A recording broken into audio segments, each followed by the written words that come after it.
अस्सलाम वालेकुम student, this is MS Khatak. Welcome to my channel for the love of physics. आज हमारे पास एमसीक्यूज है, वो हमारे पास है इलेक्ट्रिसिटी के से, और हमारे पास जो आज का पहला लेक्चर है इसका, और ये हमारे पास जो एमसीक्यूज है वो कूलम्ब लॉ से रिलेटेड है। तो स्टार्ट करने से पहले अगर आपने पहले वाले एमसीक्यूज नहीं देखे और जो सॉलिड स्टेट फिजिक्स के, थर्मोडायनामिक्स के हैं या इलेक्ट्रॉनिक्स के हैं, तो उनका प्लेलिस्ट डिस्क्रिप्शन में भी गिवन है और आई बटन में भी गिवन है, आप वहां से इजीली देख सकते हैं। तो स्टार्ट करते हैं आज का हमारे पास पहला एमसीक्यूज। तो पहला एमसीक्यूज क्या है हमारे पास? Due to presence of dielectric between charges electric force. तो हमारे पास जब भी हम दो डाइइलेक्ट्रिक हम इंसर्ट करते हैं तो हमारे पास जो क्या होता है, इलेक्ट्रिक फोर्स पे क्या असर पड़ता है जब हम दो चार्जेस के बिटवीन, ठीक है। तो हमारे पास क्या असर पड़ता है, क्या ऑप्शन ए हमारे पास डिक्रीज, रिमेन कांस्टेंट, इंक्रीज, और डी ऑप्शन है ऑल। तो हमारे पास क्या है कि electrostatic force between 2 point charges हमारे पास डिक्रीज होता है when dielectric medium is forced is placed between them. The force between two electric charges in a dielectric medium is less than that would be in vacuum, while the quantity of energy stored in electric field per unit volume of dielectric medium is greater. तो ये हमारे पास formula है कि हम Coulomb force का Kf equal to Q1 Q2 और 4 pi epsilon r r square, और हमने जो एप्सिलॉन नॉट है वो एप्सिलॉन आर है वो हमने डाइइलेक्ट्रिक मीडियम इंसर्ट किया है। तो ये देखो इनवर्स रिलेशन में आ रहा है। तो हमारे पास क्या है, हमारे पास डिक्रीज है कि जब भी हम इंसर्ट करते हैं, इंक्रीज करते हैं, तो हमारे पास क्या है, ऑप्शन ए हमारे पास इसमें करेक्ट ऑप्शन बनता है। और हमारे पास जो एनर्जी स्टोर्ड होगी वो per unit volume dielectric medium के लिए वो ग्रेटर होगी। तो और फोर्स हमारे पास क्या है, डिक्रीज। तो ऑप्शन ए हमारे पास करेक्ट ऑप्शन बनता है, डिक्रीज। नेक्स्ट हमारे पास है charge is quantized as multiple of electron, boson, photon और न्यूट्रॉन। तो जो चार्ज है वो हमारे पास क्वांटाइजेशन ऑफ इलेक्ट्रॉन है, ठीक है। Charge quantization is the principle that the charge of any object as an integer multiple of the elementary charge E equals to 1.6 exponential minus 19 coulomb. Thus an object's charge can be exactly 0 electron or exactly 1 minus 1 or 2 electron etc. but not से, यानी हमारे पास ये half में नहीं होगा बल्कि integer की form में होगा, यानी 1 और 2 हमारे पास नहीं हो सकता, और माइनस 3.8 इलेक्ट्रॉन ये हमारे पास नहीं हो सकता। Quantization of charge implies that the charge can assume only certain discrete value. Millikan's oil drop experiment established that electric charge is quantized. तो हमारे पास जो है charge is quantization of multiple of electron है। तो ये हमारे पास किस एक्सपेरिमेंट से हमें पता चलता है, मिलकॉन्स ऑयल ड्रॉप एक्सपेरिमेंट से। तो यहाँ हमारे पास सिर्फ पूछा गया है कि charge is quantize as multiple of electron. Option A जो है हमारे पास करेक्ट ऑप्शन बनता है। नेक्स्ट हमारे पास थर्ड एमसीक्यूज है। तो थर्ड एमसीक्यूज सॉल्व करने से पहले अगर आप मेरे चैनल पर नए हैं तो मेरे चैनल को सब्सक्राइब कीजिएगा, लाइक कीजिएगा, फेसबुक पेज को फॉलो कीजिएगा और बेल आइकन प्रेस कीजिएगा ताकि आपको हर न्यू वीडियो का नोटिफिकेशन आता रहे। तो थर्ड एमसीक्यूज हमारे पास है electric force between two charges is F. Electric force F medium when dielectric medium having relative permittivity epsilon r is inserted between these charges is। जब हमारे पास इलेक्ट्रिक फोर्स हमारे पास F है और जब हम रिलेटिव परमिटिविटी यानी डाइइलेक्ट्रिक मीडियम इसमें इंसर्ट करें तो हमारे पास फोर्स की वैल्यू है वो क्या आएगी, हमारे पास फोर्स कितना हमारे पास रह जाएगा। तो हमारे पास F medium equal to F और epsilon naught, F equal to F medium और एप्सिलॉन, और F मीडियम एप्सिलॉन आर और F या D हमारे पास ऑप्शन है F medium equal to epsilon r multiply F। तो इसको सॉल्व करते हैं। इसके लिए हमारे पास क्या होगा कि हम कूलम्ब लॉ का फार्मूला यूज करेंगे, F equals to Q1 Q2 और epsilon naught 4 pi epsilon naught r square. अब हमने मीडियम के लिए करना है क्योंकि F मीडियम है, हमने रिलेटिव परमिटिविटी यानी डाइइलेक्ट्रिक मीडियम इंसर्ट किया है। तो हमारे पास क्या आ जाएगा, Q1 Q2 divided by 4 pi epsilon naught, epsilon r हमने इंसर्ट किया है और स्क्वायर आ जाएगा। सो ये हमारे पास एप्सिलॉन आर के अलावा जो है वो हमारे पास क्या है, F है पूरा। तो हमारे पास F मीडियम जो आ जाएगा F और एप्सिलॉन आर आ जाएगा। तो F medium is equal to F और एप्सिलॉन नॉट आर जो है ये हमारे पास ऑप्शन ए है। तो ऑप्शन ए हमारे पास करेक्ट बन जाएगा, यानी हमारे पास एफ मीडियम जो है ओरिजिनल फोर्स के डिवाइड बाय एप्सिलॉन आर के इक्वल आ जाएगा। ऑप्शन ए हमारे पास करेक्ट ऑप्शन बन जाएगा। नेक्स्ट हमारे पास फोर्थ एमसीक्यूज है, the electric force between two charges is 20 Newton. The electric force F medium when paraffin paper having relative permittivity epsilon r equals to is inserted in between these charges is 20 newton, 10 newton, 5 newton और 30 newton. तो हमारे पास electric force between two charges भी given है और हमारे पास हमने F medium find करना है, जो रिलेटिव परमिटिविटी है उसकी वैल्यू भी गिवन है. तो हमने पहले फार्मूला देख लिया कि एफ मीडियम हमारे पास के साथ और एफ के साथ हमारे पास क्या, जब हमारे पास रिलेटिव परमिटिविटी यानी डायलेक्ट्रिक मीडियम में कोई भी मीडियम हम जेड करते हैं तो हमारे पास क्या असर पड़ता है. तो एफ मीडियम का और हमारे पास जो फोर्स है उसके दरमियान हमारे पास क्या रिलेशन आ जाएगा, F medium equals to F और एप्सिलॉन. और जो पिछला हमने एमसीक्यूज किए उसमें हमने ये फार्मूला निकाला था. तो हमारे पास एफ की वैल्यू गिवन है कि टू चार्जेस के दरमियान जो फोर्स है वो 20 है और एप्सिलॉन आर रिलेटिव परमिटिविटी की जो वैल्यू है वो भी गिवन है. सो 20 डिवाइड बाय आर हमारे पास 10 न्यूटन आ जाएगा. सो जो ऑप्शन हमारे पास बी है ये हमारे पास करेक्ट ऑप्शन बनता है, 10 न्यूटन. नेक्स्ट हमारे पास है fifth MCQ, distance between two charges is made half, the electric force increases. अगर हम इलेक्ट्रिक फोर्स जो डिस्टेंस है फोर्सेस के दरमियान, चार्जेस के दरमियान, उसको हम हाफ करें तो हमारे पास इलेक्ट्रिक फोर्स जो है वो कितना हमारे पास इंक्रीज करेगा. तो 4 टाइम्स है, 2 टाइम्स या 3 टाइम्स या नन. तो इसके लिए हम क्या करते हैं, फार्मूले यूज करते हैं कूलम लॉ से, क्योंकि हमारे पास जो कूलम लॉ के थ्रू है फोर्स टू चार्जेस जो है वो हमारे पास डायरेक्टली रिलेशन में है और जो डिस्टेंस है वो हमारे पास स्क्वायर, डिस्टेंस का स्क्वायर वो इनवर्स रिलेशन में है. सो अगर हम डिस्टेंस को हाफ करते हैं तो हमारे पास क्या आ जाएगा, Q1 Q2 और R स्क्वायर, इसको हमने हाफ किया है तो हमारे पास क्या आ जाएगा 1 और R होल स्क्वायर आ जाएगा पूरे का. तो हमारे पास 1 और R क्या, 1 और 2 का हमारे पास 1 और 4 आ जाएगा और ये ऊपर जाके हमारे पास 4 आ जाएगा. और ये हमारे पास Q1 Q2 और R स्क्वायर जो है हमारे पास F की इक्वल आ जाएगा.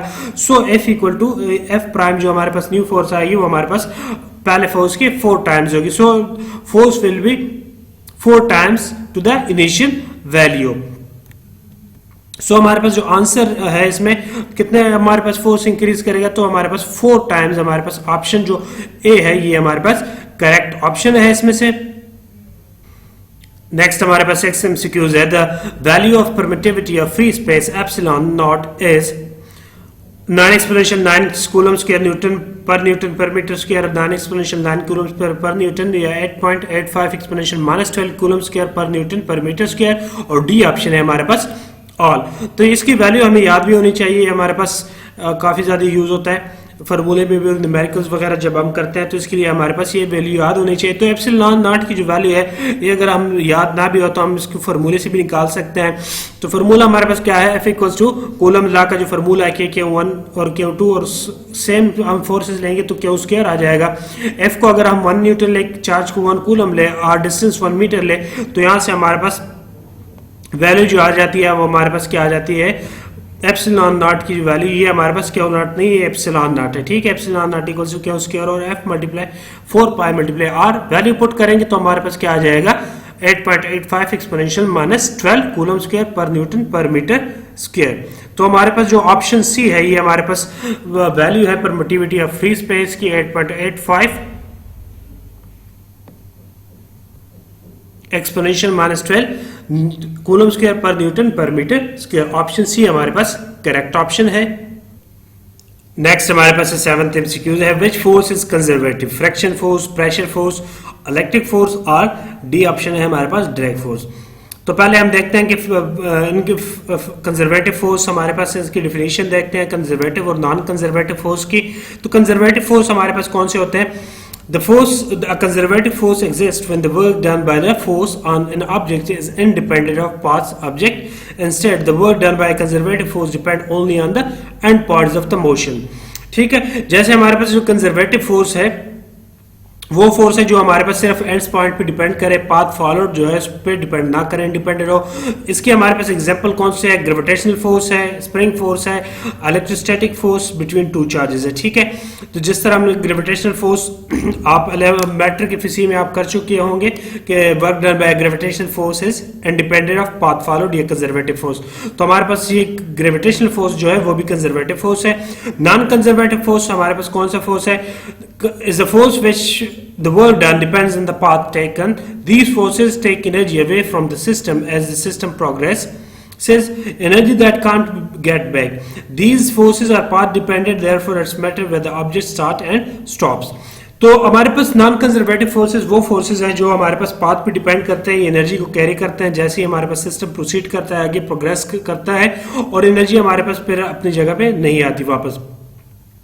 सो ये हमारे पास पाथ डिपेंडेंट है, यानी हमारे पास इनिशियल और ये हमारे पास मैटर करते हैं कि हमारे पास जो फोर्स हम कहां से स्टार्ट कर रहे हैं और कहां उसको स्टॉप कर रहे हैं। एग्जांपल हमारे पास फ्रैक्शन है, एयर रेजिस्टेंस है, टेंशन है, cord of non conservative forces की ये हमारे पास एग्जांपल्स है। तो हमारे पास दो किस्म के फोर्सेस है, कंजर्वेटिव और नॉन कंजर्वेटिव। कंजर्वेटिव जो पाथ पे इंडिपेंडेंट हो, डिपेंड ना करे, और नॉन कंजर्वेटिव जो पाथ पे डिपेंड करे। तो हमारे पास पूछा गया था कि हमारे पास जो कंजर्वेटिव फोर्स है वो हमारे पास कौन सा है। तो हमने एग्जांपल देख ली, डिफिनेशन देख ली। तो पाथ जो सी है, जो इलेक्ट्रिक फोर्स है, ये हमारे पास ऑप्शन सी है, ये हमारे पास कंजर्वेटिव फोर्स है, यानी पाथ पे डिपेंड नहीं करता, इंडिपेंडेंट ऑफ पाथ है। सो ऑप्शन सी हमारे पास करेक्ट है। तो ये पीडीएफ मैं अपने वेबसाइट पे बहुत जल्द इनसे अपलोड कर लूंगा, वहां से आप पीडीएफ में भी इसको डाउनलोड कर सकते हैं। नेक्स्ट हमारे पास है eight MCQs. The unit of charge is called ampere, coulomb, volt और फेराड। तो यूनिट ऑफ चार्ज जो हमारे पास है वो हमारे पास ऑप्शन बी है, कूलम है। ठीक है, तो हमारे पास क्या है, कैसा यूनिट ऑफ इलेक्ट्रिक कूलम है। 1 कूलम हमारे पास किसकी इक्वल होता है, 6.24 एक्सपोनेंशियल 18 इलेक्ट्रॉन की। हमें याद रखना चाहिए, एमसीक्यूज वगैरह में अक्सर आ जाता है।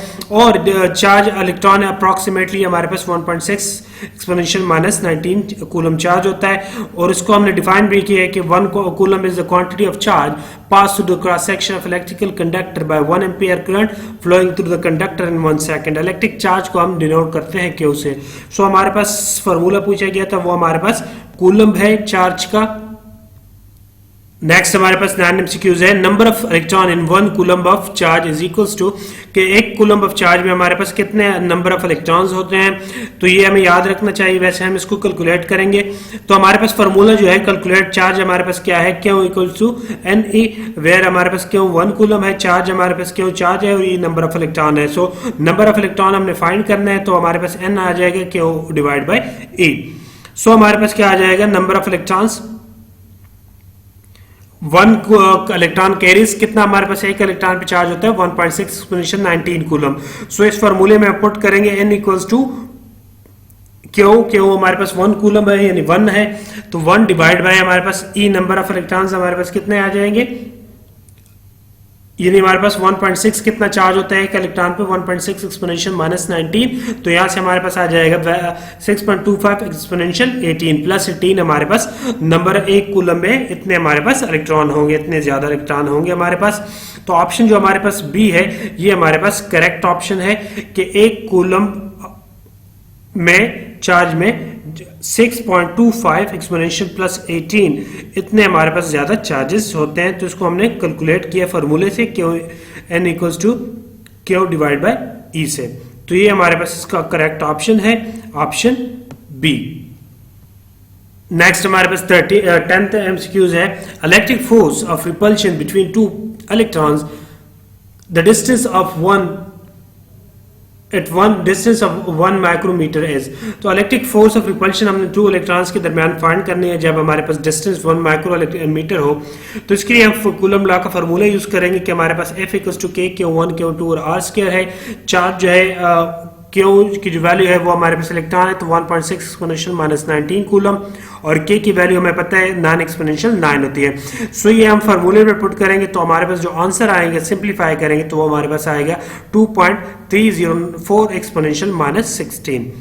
सो 2.304 एक्सपोनेंशियल -16 जो आंसर हमारे पास ऑप्शन ए है ये हमारे पास करेक्ट ऑप्शन है। जब हमारे पास रिपल्शन फोर्स 2 इलेक्ट्रॉन के दरमियान होगी, जब डिस्टेंस 1 माइक्रोमीटर होगा, तो हमारे पास जो इलेक्ट्रिक फोर्स होगी वो 2.3 एक्सपोनेंशियल -19 न्यूटन, सॉरी 16 न्यूटन होगी। तो ऑप्शन ए हमारे पास करेक्ट ऑप्शन है। नेक्स्ट हमारे पास 11 एमसीक्यूज है। The charges of 6.25 exponential 18 electron equals to, तो ये पहले हमने एमसीक्यूज किया था कि 1 कूलम में कितने नंबर ऑफ इलेक्ट्रॉन्स होते हैं, ये हमें उसको इन्वर्ट करके दिया गया है कि 6.25 एक्सपोनेंशियल 18 जो इलेक्ट्रॉन्स है वो किसके इक्वल होते हैं, वो 1 कूलम के इक्वल होते हैं। ये हमारे पास आंसर जो ऑप्शन बी है ये हमारे पास करेक्ट ऑप्शन है।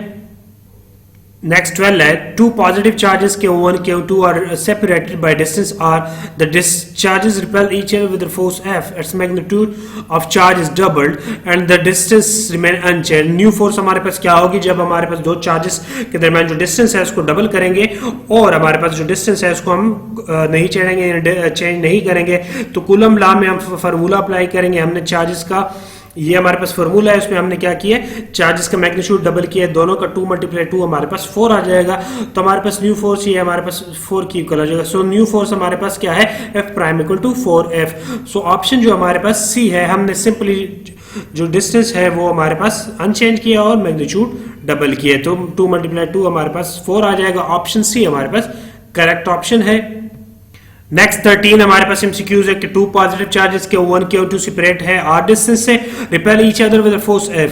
अब the distance between them is curve to 1/4। अब हमने डिस्टेंस, पहले में हमने मैग्नीट्यूड को ट्वाइस किया था, इसमें हमने डिस्टेंस को 1/4 किया है। तो न्यू फोर्स हमारे पास क्या होगी, उसी तरह हम कूलम लॉ में पुट करेंगे तो हमारे पास जो डिस्टेंस है वो हमारे पास क्या आ जाएगा, 1 और 4 R होल स्क्वायर। तो R 1 और R का स्क्वायर हम करेंगे तो हमारे पास 1 और 16 आ जाएगा, 16 ऊपर चला जाएगा तो फिर प्राइम हमारे पास किसकी इक्वल आ जाएगा, 16F के, यानी न्यू फोर्स जो है हमारे पास है 16 टाइम इनिशियल फोर्स की होगी। तो हमारे पास जो ऑप्शन ए है ये हमारे पास करेक्ट ऑप्शन है। नेक्स्ट 14 है कि two charges Q1 and Q2 are separated by distance और the charges attract each other with force F। What is the new force between these charges, the distance is as triple. अब हमने charges को कुछ नहीं कहना, हमने उसके magnitude को वही रखना है, डिस्टेंस को हमने 3 टाइम करना है, ट्रिपल करना है। तो उसी तरह हम फार्मूले में पुट करेंगे तो हमारे पास क्या आ जाएगा, F प्राइम किसकी इक्वल आ जाएगी, Q1 Q2 और डिस्टेंस को R को हमने 3R किया तो 3R का स्क्वायर आ जाएगा, वो 9 आ जाएगा। तो न्यू फोर्स जो है हमारे पास F ओवर 9 टाइम लेस हो जाएगी न्यू फोर्स। तो हमारे पास जो ऑप्शन डी है F प्राइम हमारे पास F ओवर 9 आ जाएगा। ऑप्शन डी हमारे पास करेक्ट ऑप्शन है। नेक्स्ट 15 है two charges Q1 Q2 separated by distance और इसमें हमने क्या करना है, what is the net force, new force between the charges of the distance is cut to 1/4 and magnitude of each double. Distance को 1/4 करना है और मैग्नीट्यूड को हमने डबल करना है। जो पहले वाले दो एमसीक्यूज थे उसको हमने इकट्ठा कर लिया एक तरफ। तो ये हमारे पास क्या आ जाएगा, मैग्नीट्यूड डबल करेंगे तो हमारे पास 2 × 2 4 आ जाएगा और नीचे हमारे पास डिस्टेंस को 1/4 किए तो 1/16 आ जाएगा। तो ये हमारे पास ऊपर मल्टीप्लाई हो जाएंगे, 4 × 16 तो हमारे पास क्या आ जाएगा, 64F की इक्वल आ जाएगा। तो हमारे पास जो ऑप्शन बी है ये हमारे पास करेक्ट ऑप्शन बनता है कि न्यू फोर्स जो है हमारे पास 16F के इक्वल आ जाएगा। इस फॉर्मूले से हम इसको सॉल्व कर लेंगे, ये पीडीएफ में प्रोवाइड कर लूंगा। सो हमारे पास क्या आ जाएगा, हमने जस्ट वैल्यू पुट किया कूलम लॉ में तो 16F की इक्वल आ जाएगा। तो हमारे पास बी ऑप्शन बनता है इसका। सो ये थे आज के हमारे पास एमसीक्यूज इलेक्ट्रिसिटी के, हमारे पास पहला लेक्चर था कूलम लॉ से। तो ये एमसीक्यूज मैं इंशाल्लाह बहुत जल्द अपने वेबसाइट पे अपलोड कर लूँगा पीडीएफ में, आप वहाँ से इजीली से डाउनलोड कर सकते हैं physicsLove02.blogspot.com। ये मेरे वेबसाइट का लिंक है, डिस्क्रिप्शन में भी दे दूंगा। आप फेसबुक पेज को फॉलो कीजिएगा और चैनल को सब्सक्राइब कीजिएगा। आज के लिए इतना काफ़ी हमारे पास। Thanks for watching. और जो आपने और अगर वीडियो जो एमसीक्यूज के देखने हो सॉलिड स्टेट फिजिक्स के, इलेक्ट्रॉनिक्स के या थर्मोडायनेमिक्स के, तो उसके जो लिंक्स है वो भी मैं डिस्क्रिप्शन में दे दूंगा और आई बटन से भी आपको मिल जाएंगे। सो आज के लिए इतना काफ़ी।